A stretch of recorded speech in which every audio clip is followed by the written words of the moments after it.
যে পেঁয়াজের ক্ষেত্রে ওরকম কোনো সংকট নাই। আপনারা দেখছেন বাজারে কিন্তু পেঁয়াজের দাম 120 130 হয়ে গেছিল, কিন্তু এটা এখন কমে কিন্তু 195 এর ভিতরে চলে আসছে। আমাদের কিছু সংখ্যক ব্যবসায়ী তারা পেঁয়াজ আমদানির জন্য আমাদের উপরে অনেক প্রেসারাইজ করছে এবং তারা বিভিন্ন কোর্টেও গেছে যে যেন আমরা পেঁয়াজ আমদানি করি। বাট কৃষি মন্ত্রণালয় থেকে কৃষকদের কথা চিন্তা করে আমরা কিন্তু পেঁয়াজ আমদানি করতে দেই নাই, যেহেতু আমাদের এয়ার ফ্লো, যে এর আগেও আমরা বলছিলাম যে ভাই যে পেঁয়াজের ক্ষেত্রে ওরকম কোনো সংকট নাই।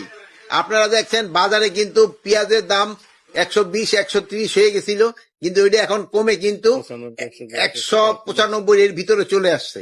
আমাদের কিছু সংখ্যক ব্যবসায়ী তারা পেঁয়াজ আমদানির জন্য আমাদের উপরে অনেক প্রেসারাইজ করছে এবং তারা বিভিন্ন কোর্টেও গেছে যে যেন আমরা পেঁয়াজ আমদানি করি। বাট কৃষি মন্ত্রণালয় থেকে কৃষকদের কথা চিন্তা করে আমরা কিন্তু পেঁয়াজ আমদানি করতে দেই নাই, যেহেতু আমাদের এয়ার ফ্লো একটা মেশিন আমরা দিছি, এই জন্য কৃষকরা তাদের পেঁয়াজ রাখতে পারছে। প্লাস আপনারা জানেন যে একটা